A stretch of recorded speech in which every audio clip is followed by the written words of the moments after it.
Another video, and today we are going to be reacting to the interview with Scott Cawthon. It's Dawko's live stream, or not live stream, premiere he did yesterday. As of recording this, I am watching this the day after it came out. So yeah, let's just get straight into the video. Scott, tell me what's in the box. I think as the 10-year anniversary is upon us, I will give this as my gift to the fan base on this 10th anniversary. What's in the box is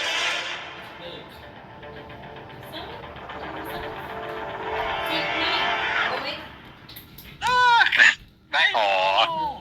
Hey, Mabel. Yeah, she's the best. What's going on, guys? Dawko back again. Hope you're fantastic today. And it's the 10-year anniversary of Five Nights at Freddy's. It is August the 5th, which means if you've been looking at the list, what the official Twitter has been saying, it's the interview with Scott Cawthon, everybody.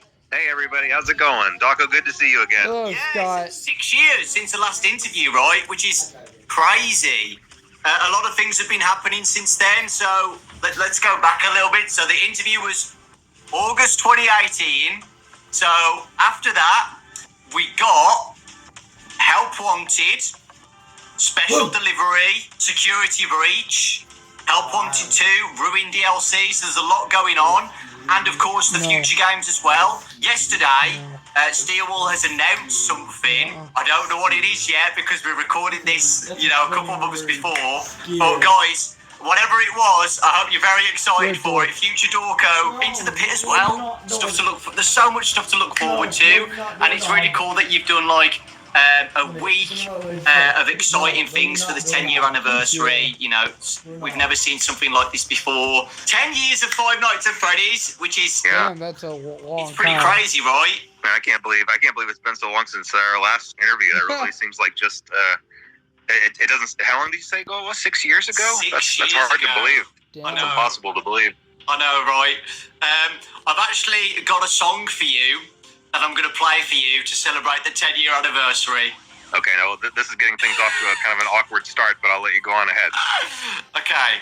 Are you Wait, ready? you're going to be performing? Wait, you're going to be performing this yourself, or is something recorded? I've got the harmonica right here. Oh, a harmonica. Okay, my I've favorite. been practicing this song for over 32 years. Okay. Mm-hmm. So, Oh, are you ready for this? I'm ready. Come on now, you started this. Right. Okay. Let's go. Ready? I'm really good. I'm really good. You sure about that, Dawko? Now, I will admit that I couldn't actually hear that. Oh. I don't know if your thing was cutting the audio out. Well, I actually played a spell. Oh, The spell is from 1864 by a wizard named Dewey Muscrewy. okay. That spell has now hypnotized you to tell me all the lore of Five Nights at Freddy's. Oh, jeez. Now, I thought we talked about this in advance. Now, listen. This is a bad idea to start. Put some clothes on. I lost my freaking phone now. What the hell did I do with it? I put it down. I was panicked. I wrote theirs. Talking about lore. All right, well, here, you have to give me specific questions, and I'll see what I can answer for you. I was joking. But I make no promises. Scott, tell me what's in the box. Ooh. Wow, just direct. The just FNAF just 4 out and box. direct, just like that. Yeah. Well, Damn. look, okay.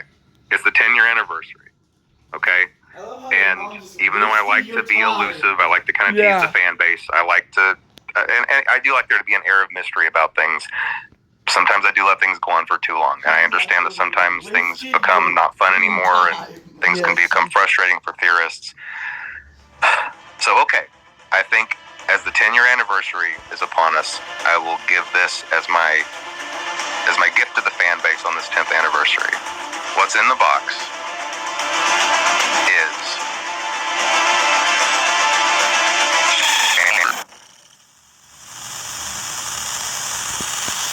What the hell? Oh my god. And that's about it. And that's it, man. Dawko. So like we've been speaking about, 10 years of Five Nights at Freddy's, which is a crazy amount of time. I can't believe we're still here. It's been such a journey. So I just wanted to ask you, do you have a highlight moment for the whole 10 years of Five Nights at Freddy's since 2014? I think there have definitely been a lot of satisfying moments. Like obviously, if whenever one of the new games would come out and it would be positively received, that was obviously a huge relief.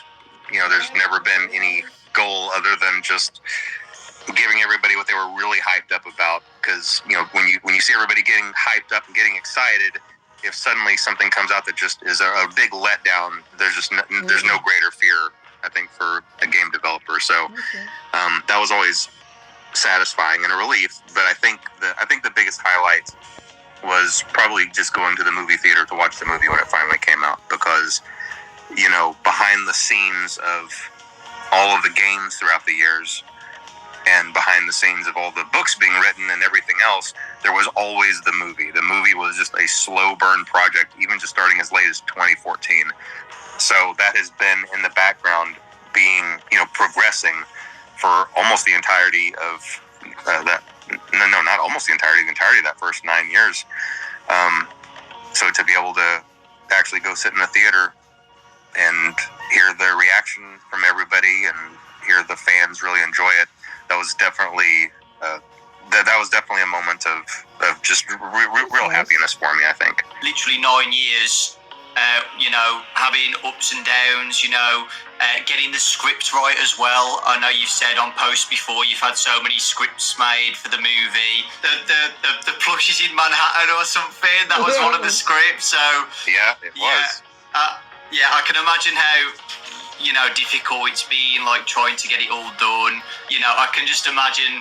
Well, I can't imagine it because I'm not you, but you know, when me, Raz, and Ryan and Baz went to a premiere for it and sat down at the cinemas, and we all looked at each other at the end, and we had to we couldn't believe it, and we didn't even make the games. We've been there since, you know, basically day one. Yeah. We all said, like, imagine how Scott's feeling right now, you know, just sitting down and seeing it actually, you know, on the big screen. It must be a crazy feeling. Yeah, and now that I've been through the process, you know, I can tell you it's a miracle that any movie gets made, just being through that process, just how many wheels have to be turning at the same time, and how many things, and even though this process took a long time for me, you know, Hollywood works at just blazing speed where there's 100 things happening at the same time, and it's a miracle if these things get coordinated. Sometimes things don't work out, but sometimes they do. On the day that I was driving to New Orleans, and the shooting was supposed to start the next day, on that drive, I was on the phone. It was like a 5-hour drive from where I was. I was on the phone the entire time trying to finish contracts and finish negotiating points, because there were still open items with, there were still things that needed to be resolved with Universal, Blumhouse, the Actors Guild, the Writing Guild. There were just Louisiana. There were all of these things, and any one of them not being settled properly would mean we couldn't start filming. And all of those conversations were happening at the same time, and all of them depended on one of the other ones. And so that was a very stressful drive, but that's the way that Hollywood works. There's a million things happening at once. It was definitely a whirlwind, but to see all of those pieces come into place, it was pretty remarkable. And yeah, like you were saying, just all of the scripts, starting just with 2015. You know, there were a couple of deals that weren't very good that I'm very fortunate didn't pan out. But then whenever I was with Warner Brothers briefly, that was a good deal, and I was very, very grateful to have that. But even that, whenever the stars seemed to have aligned, things just didn't work out there either. And so I was really fortunate to meet up with Jason Blum and get to have that deal with Blumhouse. You know, they had a lot of faith in the project, and they were following my lead on a lot of things, you know, sometimes to a fault, because lots of times I would throw things out and want to start over. But, you know, they were with me the whole journey. They were with me, and they believed in the vision. And Everybody just had the fans at heart. That's all anybody wanted to do. Everybody was just making sure that every part of the movie would be something that the fan base would look at and recognize or relate to or connect with. And I think in the end, we were able to accomplish that. And I'm just really happy with that. And I think we landed with just the perfect cast, which, again, that almost didn't happen either. There were a couple of instances where someone else was about to get a part, and then something would happen that would make that not work out, and then someone better would step in. And I've said this to, my contacts at Blumhouse numerous times just over this last 6 months, even since the movie came out, thinking, aren't we glad that we got like Josh Hutcherson for this role? Like, isn't it great we had Elizabeth Lale for this role? Yeah. Isn't it awesome we had Matthew Lillard for this role? Yeah, Matthew Lillard was a great antagonist as William Afton. Isn't it great we ended up with Piper Rubio for this role? Like, every single person that we ended up with was just absolutely perfect in those slots. Like, as Matthew Lillard was talking to Mike in the movie, I had chills going down my spine about what he was saying. Everybody was just a delight to work with.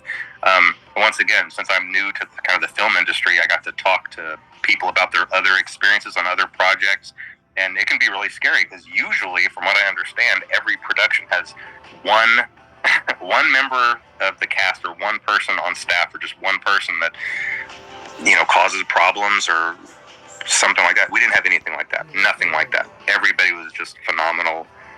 They were just a joy to work with, and getting to go to filming was really fun. So it was a really fun experience, and in the end, I'm just happy that the fans were happy with it. Now, that's not to say the film didn't have it's places where it could have been improved, and we're all, me and Emma and Jason Blum, we're definitely chat about that and looking to make sure the second movie is a step up and an improvement. Yeah, the first movie was a little bit not well received by some people, but I personally enjoyed the movie. Great job, Scott. Great job, Jason. Great job, Universal. Great job to all the actors for everything in that movie. And I'm excited for the sequel. Not gonna lie. So, lots of good things to look forward to, I think. Yeah, it's exciting. And yeah, you're right about the fan reaction. The fans absolutely loved it. Like, we all can't wait for the next movie. It's so exciting. And I'm so glad, like... Yeah, some fans loved it. Some fans hated it. But, hey, it is what it is. It's actually happening as well.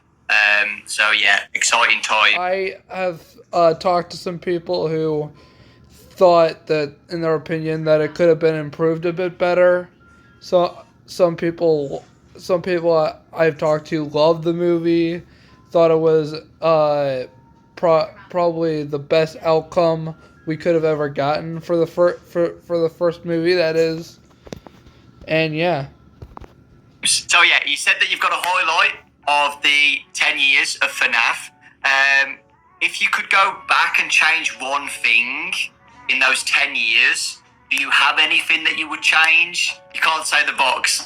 No, the one thing I would change, I wish I could go back and have one more shot at FNAF World. I really, really do. I know it still would definitely be the oddball in the series, no doubt.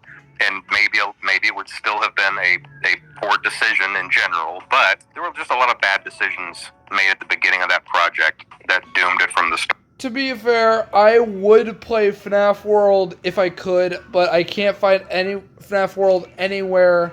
Not on the PlayStation Store, not on the App Store on my phone, nowhere. I was making it with mobile in mind, so it was a really low resolution. I was thinking about it as a game on the phones.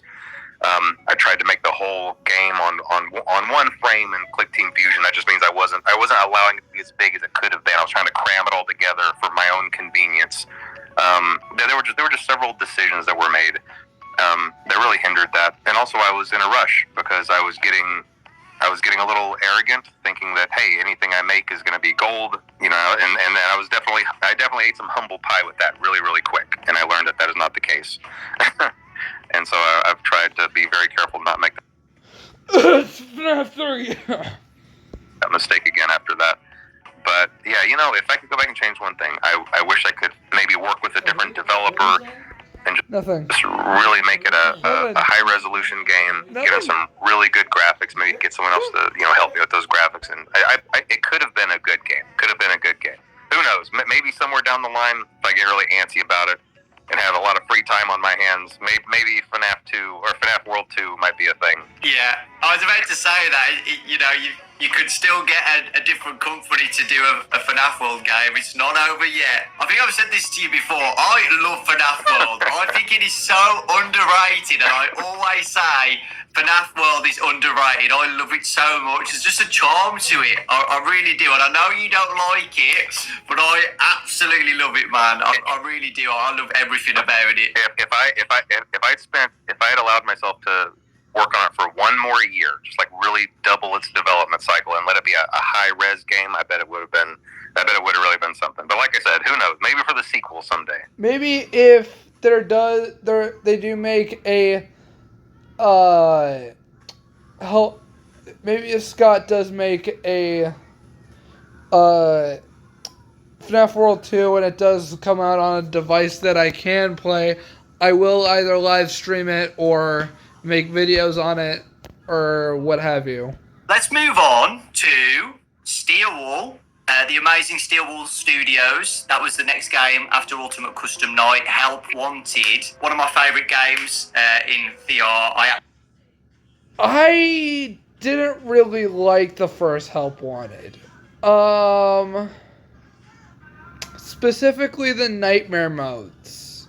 The FNAF 1 and 2 Nightmare modes.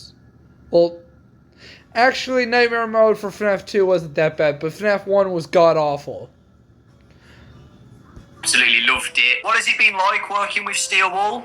Were you nervous about it? Because I know it's a big thing to, give a company your baby, basically, and let them, do what you've been doing for the past 5 years.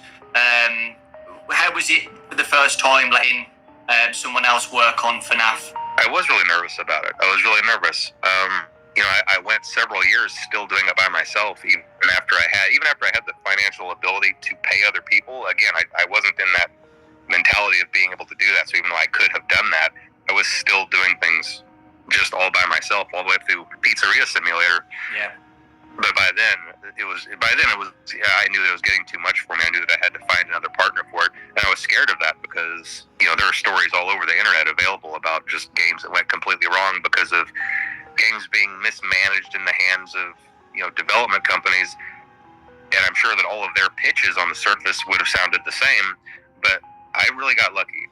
For that reason, I really feel like I got lucky, because whereas I probably could have accidentally ended up with a company that did botch something, I didn't. I think I really honestly believe that I landed with the best, just one of the best development companies. They've been just a pleasure to work with, and they've done a really great job. Yeah, I would agree with that. Although, when Security Breach came out... I'm sorry, can I talk? I'm sorry, can I talk? I'm trying to film a video here. Can you stay out of it? Thank you very much. Video almost every single day. I didn't even film a video yesterday.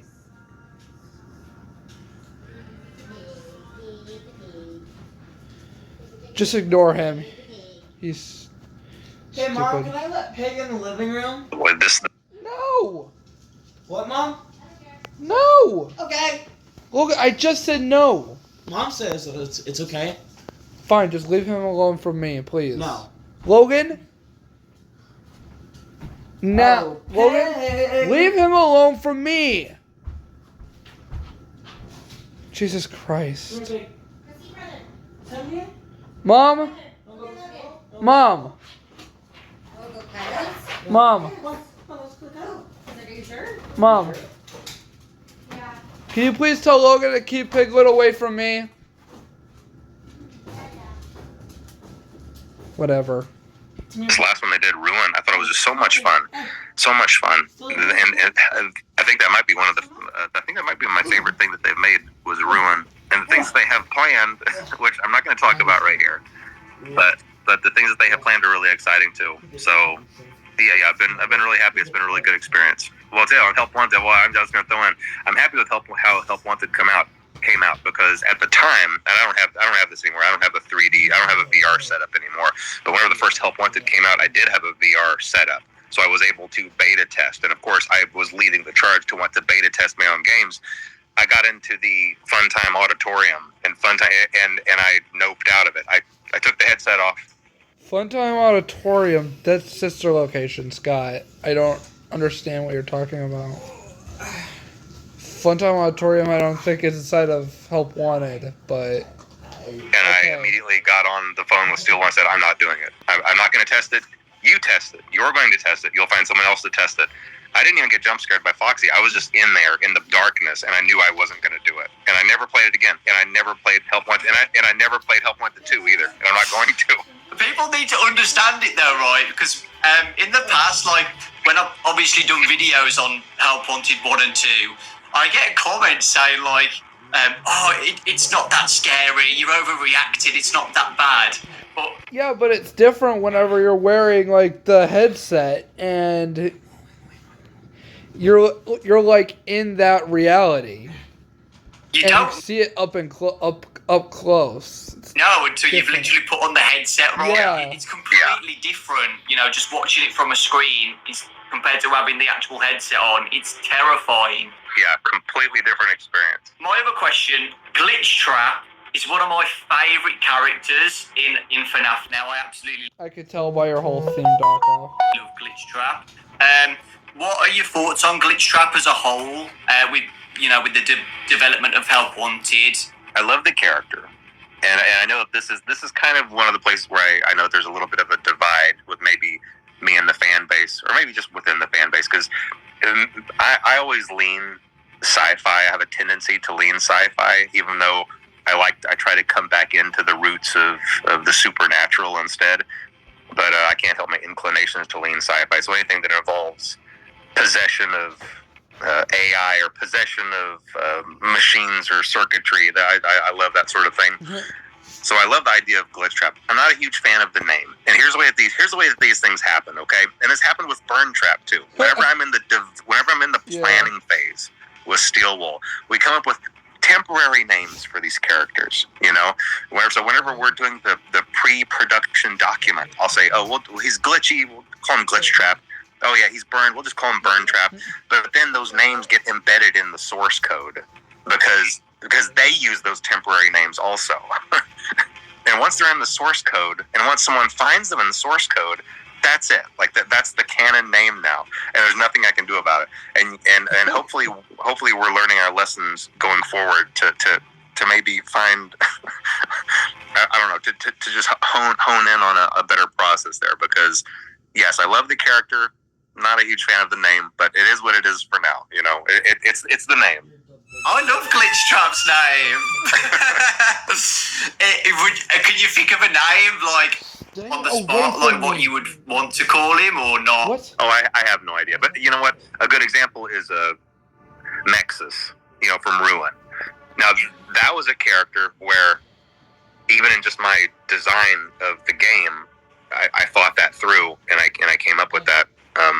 And I'm really happy with it. I really like that name. It's a really cool name. But now, see, if I didn't have one of those ready to fire off, I might have thought up something like, I don't know, Purple Trap or AI Trap, or just something temporary, and then that would have been the can name. That would have been so much worse than Nexus. So after Help Wanted, we got Security Breach. Were you happy with the release of Security Breach when it first came out? Security Breach, there's a really big story behind that.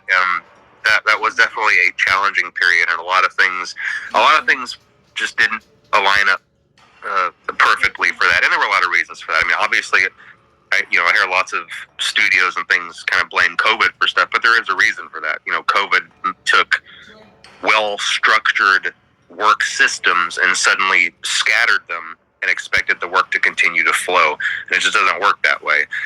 From my understanding, I'm pretty sure most, if not every, member of Steel Wool got scattered across the country, and we're trying to just carry on with the workflow. And it was just really difficult. I think that's really the only example when my idea of how a game was going to go was misaligned with how things were going with Steel Wool. And I had a specific story for this in mind. Okay, for Security Breach, I really did. I had a very specific story in mind, and it is very different than the one that got in the game. And I think a part of that is the way that I conveyed that to Steel Wool, because what I was trying to do was I was trying to tell Steel Wool to do specific things throughout the game, put specific items in specific places, have specific characters do certain things, meanwhile not telling them what the story plot was. Because in my head, I was thinking, okay, when people find this, they will connect this to this to this, and it will all be revealed. And I thought I could do that without telling Steel Wool the story plot. That didn't work out very well, because they got all of these pieces, and they thought it was their job to connect them in a way that made sense. And so really what you ended up having were the same pieces, but telling completely different stories. And since I was trying to kind of tell a specific story with mine that went a certain direction, they were taking pieces I didn't fully understand and trying to craft a story out of them. And again, I don't blame them for that. I blame myself for that, because I guess what I should have done is just said, hey, here's the story. Here's why these pieces are here. Here's how they're supposed to connect. And I can give you a really easy example for this. And I'm hesitant to say this because I don't like messing with the lore. But I think in this case, it's okay. When it comes to Burn Trap, originally, Burn Trap was never supposed to move. He was supposed to just be something you saw in the corners, or like if you were walking past machinery, you might be able to peek in between two things and see him in the corner or propped up against a wall, almost like a some kind of decaying movie prop, and you never fully understood what his purpose was. And he had a very specific purpose, and I'm not going to say what that purpose was, but realistically, he never moved. Okay, well, so obviously that's not what we got in Security. He wasn't supposed to move in Security Breach, like, at all. What? Burn Trap? Really? Yeah, originally he wasn't supposed to move in Security Breach at all. Breach. In Security Breach, we got a capsule opening and purple smoke flowing out, and him climbing out and coming to get you. And so it's just not quite the same thing. So, but anyway, it didn't turn out the way anybody wanted. But hey, whenever that happens, just like whenever I stepped in it a little bit with FNAF World, me and Steel Wool got together. We were like, look, all that matters now is making things right by the fan base. That's all that matters. We all had the best intentions going on. We all wanted to make a good product, and we went in and we made Ruin for it, and I hope that redeemed the game, and I feel like it did, because I think it was really great.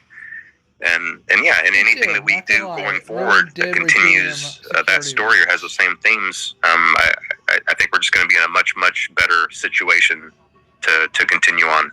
So, the Ruin DLC came out a year ago now, which is crazy to think about. Time's going so quickly, and the fan reaction to that was amazing. Everybody loved it, and everybody's looking forward to what's next. I loved it. The ending of Ruin, with a specific character that came out, a new character into the game, Mimic. the Mimic. Any thoughts on the Mimic? I cannot share any. Logan absolutely hates the Mimic for no reason at all. It's dumb. Okay, it's a dumb animatronic. How is it dumb? Oh, it can mimic people's voices. Oh. that's its ability. So what? Like, Circus Baby's ability is to grab children and pull them back that's into not her her suit. ability. Her ability is to serve them ice cream by her clothing. And then capture them and bring them into a suit. No. Yes, that's what William originally built her for, that. Before it backfired and killed his own daughter. Yeah, he killed his own daughter. Yeah, by accident. No, not by accident, by purpose. Whatever. On the Mimic, other than I really, really like that character. This is a character that I really like and I'm really excited about. I think it's a really terrific antagonist, No, it's not. and I don't think it's the last that we've seen of the Mimic. That's all I'll say. Yes. With that, do you have a favourite character in the Steel Wool era of games? I mean, the Music Man is too obvious of an answer, right? I mean, I think all those characters turned out great. In fact, I think this is why it's hard to pick a favorite because all of them turned out so well. Yeah. You know, I've always really liked Vanny as a character. I don't think that Vanny was utilized to her fullest potential, and so hopefully we'll see. Yeah, we barely saw Vanny in the original Security Breach game. The only places we saw Vanny was when we got captured by Vanessa and put inside of the Lost and Found, when we were being chased by Vanny and the other animatronics in Showtime, and in like 2 of the endings, and that's it. Another opportunity for Vanny to return as well. We'll see. Ooh, okay. Moving on to the books. So the books have been amazing. I've been doing little summary videos on the channel with Fazbear Frights. That was awesome.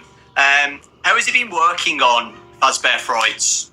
It's actually really enjoyable. It's probably one of the most enjoyable things that I do because I just get to think up a really scary scenario, and then I create maybe a 10 to 15 page story out of it. And then I have writers that I work with, obviously, and they take that and they really flesh it out and fill it out and add the details and turn it into a full length story. And I get to kind of just really see it come to life. So it's been really enjoyable, and that's something that I really enjoy. It's funny because it's one of those things where as long as I know that that's Hold on.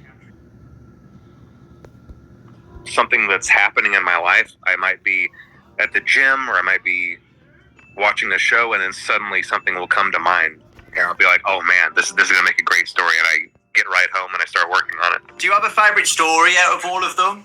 I think my favorite story it's probably Bunny Call. I know that's kind of an oddball choice, but there's a reason for it because some of these stories are based on my real life experiences. Bunny Call is not completely made up. I used to take my family to a family summer camp. Okay, this is one of my two. This is my two oldest boys were maybe 11 and 12 at the time. Or no, I bet they were 13 and 14. It's hard to remember exactly when this was. But then I had younger two that were just babies still. And whenever we showed up at camp, and we were all in the auditorium signing up for activities, it was rafting and boating. One of the things you could sign up for was a panda call. Okay? And a panda call it's a very deceiving title, because what that meant is that early in the morning, a bunch of the camp counselors dressed as killer clowns would come into your cabin and scare the crap out of your kids to wake them up early and drag them off to their daily activity. I would hate that. I would absolutely hate that. When I was younger, I was terrified of the killer clown concept. Terrified. And so I signed up my two oldest, Ian and Braden, So my old beta testers, or whenever for all their lives testing my games. I signed them up for it. And I thought, oh yeah, this will be kind of fun. It was kind of fun until the next morning started rolling around. I started thinking about what I'd done, because then the next morning I woke up at 5 a.m.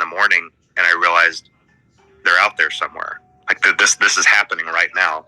And I started listening for screams, and I started listening for noises, and I even snuck out and went outside. And it was dark, and there were crickets chirping, and I was looking around, and I just thought to myself, somewhere out here in the dark, in these trees, are a bunch of clowns, and they're coming to my cabin. and it was a really, really scary sensation. And so I just went back inside, and I looked at my family sleeping. I looked at my baby sleeping, and my kids, and my wife, and I was like, what have I done? What have I done?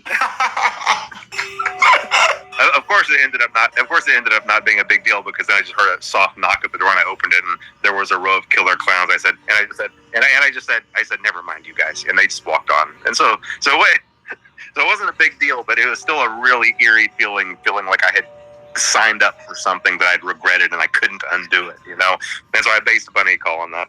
Oh, that's awesome. You said that you've got relatable stories.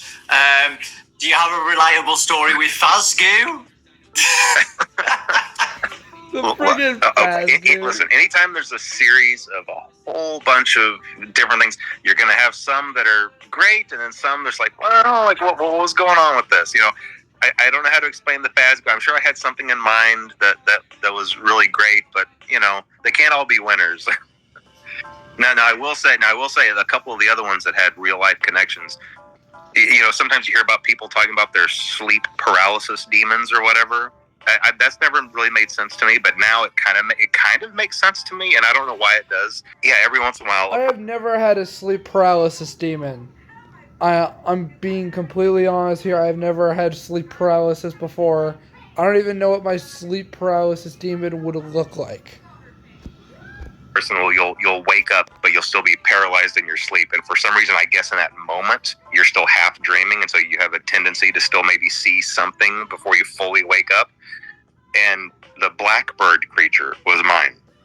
That creature on the cover of Blackbird is my sleep paralysis demon, because I was on vacation, I was by myself, and I don't know what the circumstances were. I feel like I was taking a midday nap, but I woke up with a jolt, and for a split second, I saw that thing standing over me, and I couldn't move, and my body was tingling, and I was just frozen up, and I was just so disoriented after that, but I never forgot that, and I knew immediately after that, it's like, I've got to get this into a story somewhere, like this crazy-looking creature. That is crazy. That is absolutely crazy. I've never had sleep paralysis, so I don't know what my creature would look like, but I hope it doesn't look like that. I don't think it's a normal experience. I don't think it's an experience you should want to have. I don't feel like it's a healthy thing. So if that hasn't happened to you, I think you're in a good place. Do you have a least favorite story? I don't know. I think it probably might be the Fazgoo, or no. I mean, come on. It's got to be the one where the guy gets pregnant with Springtrap's baby. I'm not sure what I was thinking about. You know, again, that's one of those things where, oh man, this is going to be really creepy. But then you step back and look at it from afar, and you're like, I don't know if this is a good idea. And I swear I wasn't picking on MatPat. That wasn't the story designed with MatPat in mind. It really, really wasn't. You know, listen, whenever you're doing these stories for this long, eventually you just run out of. You guys don't know.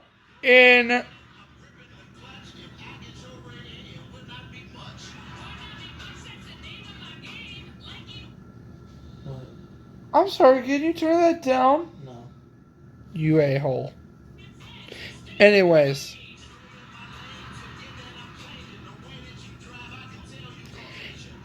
The main protagonist in that book is named Matt, and it correlates with MatPat, so, you know. Names, and you're going to cover all the names, you know. Eventually I'll get around to Dawko, you know, and so if you see Dawko in one of these stories, it's not something personal, it's just because I ran out of names, you know. I don't know, Dawko is a very specific name that you'd have to get to. I probably have a few more to go through before I get to that, so you don't have anything to worry about. When doing my summary videos, and I know a lot of people say the same, people who loved Goosebumps when they were kids find these really relatable, right? And I know kids at school. Hold on, guys. I gotta go to a quieter place. Sorry, guys. I just had to move over to a different room. He was just way too loud. Now, read Fazbear Frights like their Goosebumps books. And as a kid, my favourite TV show was Goosebumps. Would you ever think about or like the idea of Fazbear Frights ever being like a TV show like Goosebumps, where it's like a series of some of the best stories or something adapted? Oh yeah, definitely. And that's something that can definitely happen, especially now that the first movie came out and was successful. I think that really opens the door to lots of other potential opportunities. The only thing to be mindful of is I don't want to oversaturate the market and just create too much. And I think that sometimes we get a little bit of that where franchises have movies and too many TV shows and it just kind of waters everything down. But I really do like that idea, and it is definitely something that could happen for sure. Awesome. So the next segment is the FNAF movie. I've got some questions for you, Scott. First off, I absolutely loved the movie, as you know, and I know a lot of people did as well. The fans absolutely loved it. Sorry, guys. It's letting me know what he was making for dinner. At the box office as well. Super successful. Congratulations to you, Blumhouse, Universal. So yeah, first question is, How was working on the first FNAF movie after waiting for so long? After announcing it back in 2015, well, you emailed me back in 2015 about it. I still remember that email. But yeah, how was it? It took a really long time to get off the ground, really just because of the screenplay. But after the screenplay was really locked in, from there, all the wheels started turning, all the engines fired, and it took off. And it was a really fun experience from there. And really the screenplay just had a lot of challenges because of what it was. And it's really, throughout all of those years, I worked with a lot of different directors, a lot of different writers, a lot of really talented people that eventually would end up leaving the project, but still really talented people. And it was really just a matter of there's just material that's difficult to translate to the screen. And one of the biggest issues is the animatronics, obviously being the monsters in the monster movie. If I were to approach any writer of a horror movie or any director and say, okay, here are your monsters, go make a monster movie with them, that's easy. You give them all a knife, you go in, you just make your generic slasher, but just have it be, Freddy, Bonnie, Chica, and Foxy doing the slashing. The nuance here is that these animatronics are possessed by the spirits of kids. And I like that. I like that story. That happened. These are innocent kids. These are victims themselves. So it's very, very difficult to still have a horror movie, still have those kills that you need, but still preserve the innocence of those kids.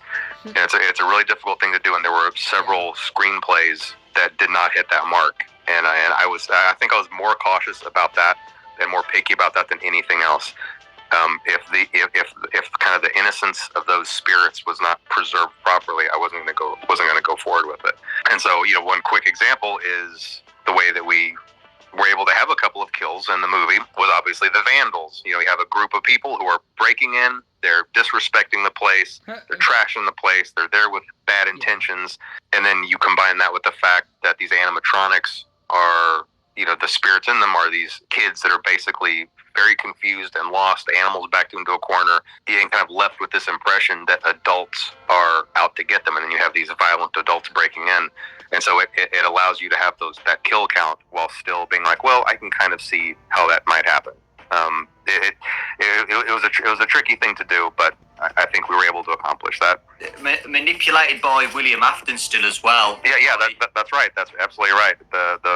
The drawing on the wall was also kind of this layer, this blanket of manipulation over them all. So all those things combined. The drawing was like a huge role in the movie. You could see how these actions could happen while it not necessarily being the fault of the kids. With the fort scene as well, I loved the fort scene. I know some people were a bit confused by that, like why are they building a fort? But I got it straight away. It took me a while to understand why the fort scene even existed. If you guys don't know, the fort scene is because the spirits inside the animatronics are kids, and they still like to do kiddish stuff, like building pillow forts and drawing pictures and stuff like that. Just want to show the audience that they're just kids, right? Yeah. Were you happy with the first movie and how it came out? Yes, I am. I am very happy. I mean, look, anytime anybody, I think pretty much anybody who's been through a process like this would be able to look back. And I do this with my games too. You look back and you're like, well, I wish I'd tweaked this. Well, maybe this could have been like this, or maybe this could have been like that. But you have to just really take a step back and look at it as a whole, and where it came from, all the things that could have gone wrong, and all the things that went right, and just be really grateful that so many things just fell into place. And I can give you a really quick example of why I don't want to second guess too much. At the 11th hour of this movie coming together, we still really didn't have a music composer, and I really wanted an animated intro. I was really pushing to have that 8-bit animated intro, but we didn't have anybody, and really not really anybody to have an idea of what kind of music we were looking for. 11th hour, Newton Brothers come in, and they write out that banger of a track. It is an absolute banger. I'm not even gonna lie. It is an awesome song. I still like listening to it to this day. To this very day, I still listen to it while I'm like going to work or while I'm like sitting in class doing work. I just really love that song. Absolute insane. Like I listened to that the first time and I was like, wait a minute, do I have a theme song? Does Five Nights at Freddy's have a theme song? And I called. I would have thought that the theme song would have been the Five Nights at Freddy's song by the Living Tombstone all the way back in like 2014. Emma Tammy on the phone was like, wait, do we have a theme song now? Like, I can't tell you how excited I was over that. And you better believe you're going to hear that again at the beginning of the second movie too. I am that was just so incredible. For and that. The brothers just knocked that out of the park. So many things went right that I don't think I'm going to dwell too much on. What I would go back and try to do differently. As we know, the movie was a major hit in 2023, super successful, Yeah. The biggest horror movie of 2023 as well. How does that feel, seeing that happen? It's nice. That part is nice. It's more important to me that if the critics had loved it, but the fan base was grumbling and saying, wait, this isn't how it is in the lore. Wait, we didn't like this. I don't like how they did this and this. And the fan base was unhappy. That would be a failure to me. I'm perfectly happy with all the critics hating it and the fan base reacting positively to it. So yes, it is nice that the movie was successful. However, yeah, a lot of the critics hated it because to them it didn't make sense, but because they'd never played the games, or read the books. But us, the fans who have played the games, read the books, we understand a bit of the lore, a bit better, and that's why we were able to enjoy it more. Yeah. That is not the correct metric by which to judge the success of this movie. In fact, opening night, which was Thursday night, where I am, I went to the very first showing, and the theater was pretty much empty. There were only a couple other people in there, but it was a 1 o'clock showing. But still, I saw that as kind of a bad sign. But I just watched it anyway. Then I went to the next showing, which was just later in the evening, and I told myself I wasn't going to go online. I wasn't going to read any reviews.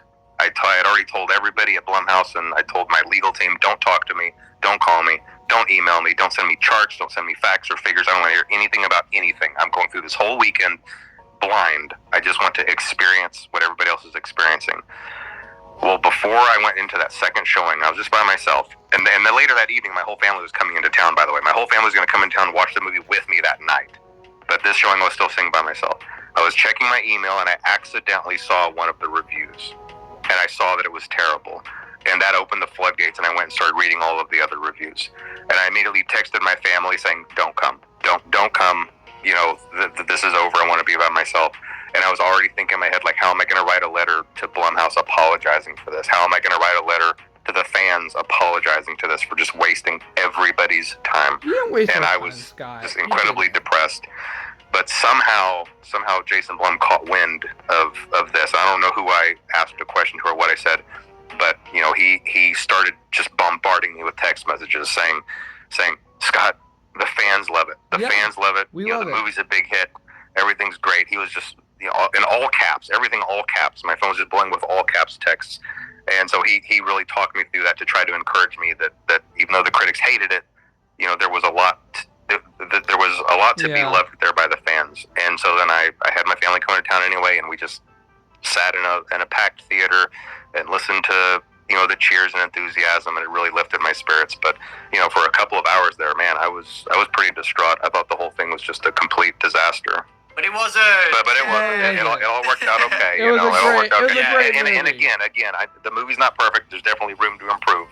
But yeah, I'm definitely happy that it was in general received well by the fan base. The second movie, which is, it's been announced that it's going to be coming out in 2025. Is it December 2025? Yeah, December 5th, 2025. I thought it was Is there coming anything out in 2024. No, it's coming out in 2025. Crap. Okay. Anything to talk about on the second movie? Anything you want to say? I'm not going to give away too many details. But I will say that I'm following kind of the same formula where The first movie is Nathan. All right, I'm back, guys.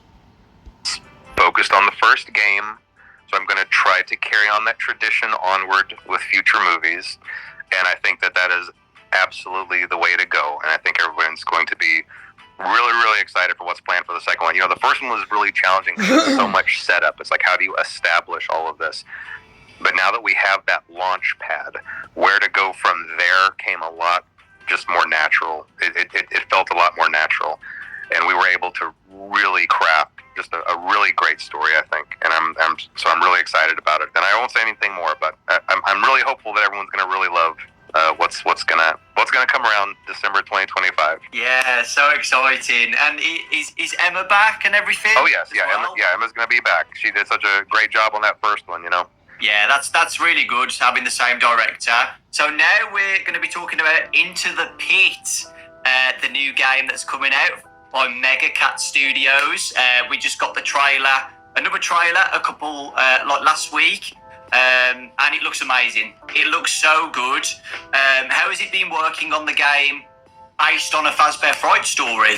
It's definitely been a unique experience. I first started talking to Meg. I mean, it's been years and years since that game has been in development, and originally it was just supposed to be a little novelty one-off. It's like, oh yeah, here's this little company that makes 16-bit cartridges, and that was immediately appealing to me because I'm all about the Super Nintendo, and so if I could make something that would come on the Super Nintendo cartridge, sign me up. That was the most exciting thing, the most exciting product I'd ever worked on. It was still just supposed to be a novelty, but as the development went on, everybody was looking at it thinking, this looks pretty good.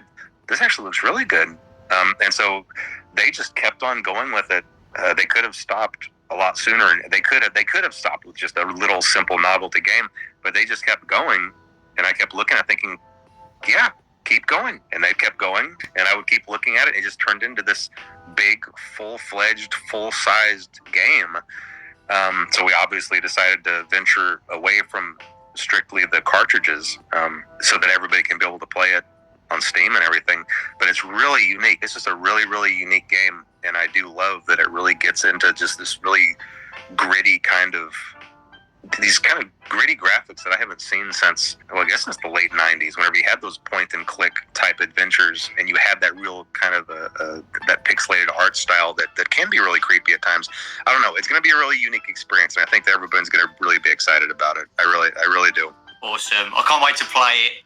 How has it been working with Mega Cat Studios then? Oh, it's been great. It's been really great. I really haven't had to give them. I mean, I have had to give them direction, but for the most part, it's been weird. They would go into the hole for 6, 7, 8 months at a time, and I wouldn't hear anything from them, to the point where I thought, is this okay? And I would even, I talk to the other people that I work with, like, is this game okay? Is this going to be okay? Are they okay? Do I need to check on this? Do we need to check on them over there? But then I would get an update, and it would just be all this crazy new stuff and all this crazy detail, this fluid animation. It's just crazy, crazy, crazy stuff. And then they'd go back into the hole again for 5, 6, 7 months. And then we just repeat that cycle. But now here we are finally at the end of that road, and I think it's just turned out really great. Like I said, really unique. I think everybody's going to really like it. The reaction to the trailer has been amazing. All positive feedback about it. Super excited. People love it. The story of Into the Pit as well. Into the Pit's probably my favourite Fazbear Fright story.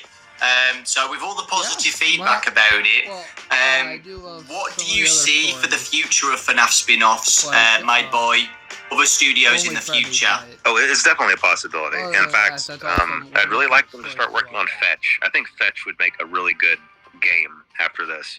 Some stories obviously cater more toward being a good game than others, but there's something really scary about the thought of something always being out there and kind of watching your house, and then trying to come in and do things for you. Like, this is kind of a scary thought. The thought that I might be online shopping looking for a specific thing, and somehow something out there is hearing that and receiving that, and then gonna come to me, sneak inside and put it somewhere without me knowing that it was there. It's just a creepy scenario. It's a creepy setup, and I think it'd be a really cool game to have to stop this thing, because obviously Fetch was out doing a lot of menacing things, to have to sneak around a neighborhood and stop this thing that's sneaking around so undetected. I think it'd be a really cool game. So hopefully that'll be the next project. We'll see. As the franchise has grown bigger, what challenges have you faced with running a franchise of this size? Is there anything you could be doing better? I think something I should have maybe been doing better is I should have had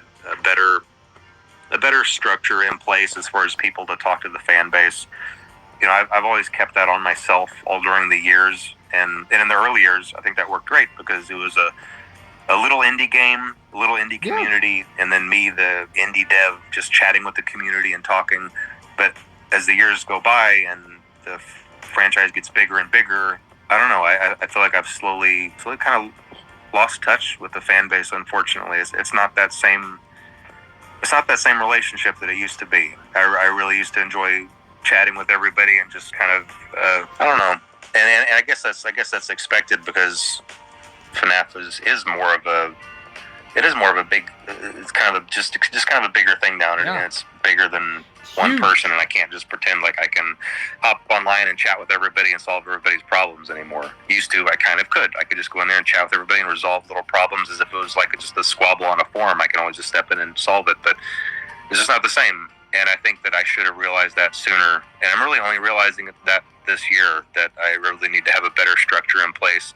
And the fan base deserves that. The franchise deserves that. The fan base deserves that, to have more people in charge and running a Twitter page and official news feeds, so that there's not so much confusion about what's real and what's not real, and real news and fake news, and is this confirmed, is this not confirmed? I could have avoided years of that if I just kind of had a better structure in place with people to listen to, and like I said, a news feed and someone else to just provide better answers to the fan base. So I'm trying to get all that in place. And I really think I think it would just better serve the fan base. I think everybody would be a little happier if it's not just me trying to jump in and straighten things out when needed. Yeah, I think the Twitter's a great idea. We're recording this in June, but it was announced today. The schedule for what's coming out during that week is really exciting and really good. So people can get excited for the anniversary. They kind of know what's coming, which is really exciting. And communication like that, people have really appreciated that. So thank you for doing that. And looking forward to seeing what happens next on the Twitter, what they announce. And apart from the second movie to look forward to, is there anything else you could hint at? For the future, any future titles or any little hints to get people excited for the future? One of the good things is going to be coming from Steel Wool, but that's going to be announced here in this same week that your interview is going to air. So I think that's it. In fact, I'm not sure if it was right before this or right after this. Yeah, it might have been right after this. Yesterday. Okay. And obviously everybody knows about the movie, and right now the books are these interactive books, which I read things like that growing up, and so I'm excited about those, and I've tried to add some depth into those to where you can actually... Yeah, I really want to get some of the interactive novels, so I can see what all that's about. I've never even read an interactive novel, to be honest, but... They collect items in them and things like that. This is going to be my first interactive novel reading, so it's going to be pretty fun. Really not just about picking a path, it's about picking a path and getting something, and then going to the other path and being able to use something. So it makes it more interesting and more intricate. But yeah, I mean, that's the plan for movies, games, and books. And I already told you my hope for the next Mega Cat game. And there is another game planned with Steel Wool, but that's not going to be announced for a while yet. So I can't talk about that. But there is something down the pipe. Okay. even beyond what's being announced this week, there's something beyond. But I can't talk about that. Yeah. So I won't spoil anything. But I read the week before, guys, and it is good. So please, check it out when it comes out. I'm looking forward to the Into the Pit one. VIP is the interactive novel VIP another one as well? Yes, yeah. VIP is it's one that I did with Scholastic, just like the others, but it's just going to be free. It's specifically for this event. I mean, I might still be included in a box set later down the road. Same time, I don't understand why Scholastic is making these books because this franchise is about a psychotic kid killing serial killer, and I don't think Scholastic is like that genre. I don't know. But yeah. But no, for this week, it was made specifically for this event, by the same author, I believe, as the week before. So if you enjoyed that one, you'll enjoy VIP. And I really love the story for VIP. I'm not going to ruin it, but it might be one of my favorites. So hopefully everybody really enjoys that. That's awesome. I'm pretty sure it comes out before the interview. So okay, yeah. Great. Future me, if you're watching, probably loved it. There is a collab announcement tomorrow from this interview. Whatever it is, I don't know, but Dead by Daylight. That's what it is. Because I'm recording this as of Monday. Yeah, it's Monday. Which is the 5th, and Dead by Daylight has already come out saying that there's a collab with Five Nights at Freddy's. I'll put the image up on screen in editing later on down. Yeah. It's in 57 minutes and 40 seconds. Seems that you've been more open with collaborations with games recently, the Funko one as well. Yeah. Are you more open to more collabs since we last spoke during the last interview?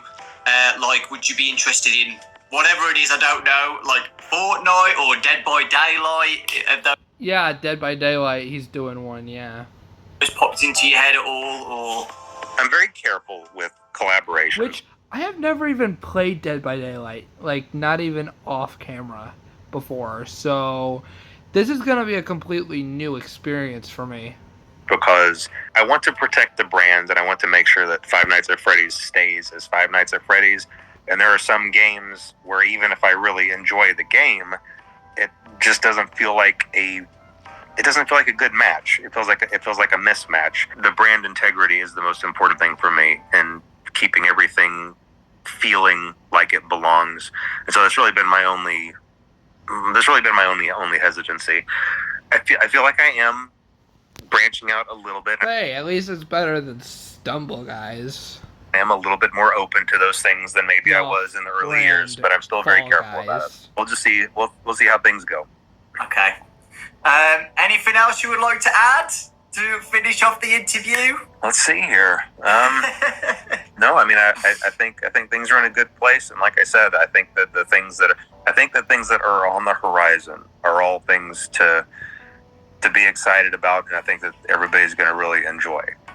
The things that the fan base really going to enjoy, and I wish I could talk about those more, but I don't feel like I can. So, do you think we're going to have another interview in 10 years' time? It doesn't have to be 10 years. We can try to do this a little bit more often. But every 5 years? Yeah, every 5 years. There we go. Okay. Great. Now I have to make a video like this every 5 years. Yeah, just make it a regular thing. Okay, awesome. The biggest thing that everybody has been begging me for this interview when I announced it is the box. That is, everybody just wants to know anything about it because it's the biggest mystery out of the whole 10 years of FNAF, I would say. Maybe Midnight Motorist is number 2. But yeah, I'd say the box is the biggest. Long. Damn. The biggest mystery that everybody wants, like even a tiny snippet of something. Help. Okay. Well, I can try to give somewhat of an answer to that, even though it might not be extremely satisfying for a lot of people. So I would encourage people to turn off the interview if they don't want an answer that they might not be happy with. But whenever I'm making these games, hold on. Okay, guys, I'm back. There are a lot of things that are in my head that are just flowing ideas. And when I have them and put them there, it's the first half of something. It's like a string or a rope, just like reaching out. And I know that what's there on the other end is there. I trust that it's there. I know that it's there. And then whenever I progress forward, the rest of that just reappears. The rest of it appears and just fits into place perfectly. That's how all my games have been made. I feel that there is something there, and I make the roads to get there for that to be revealed. But then sometimes when things do progress, the roads aren't always the same roads as the ones that had been planned before.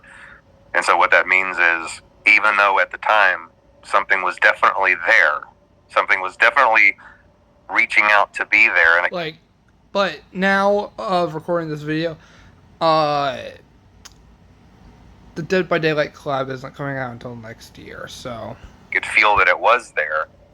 The progression of the story didn't go there, and so those strings never got pulled on, and those and the other half of that idea remained in the ether, remained in my subconscious.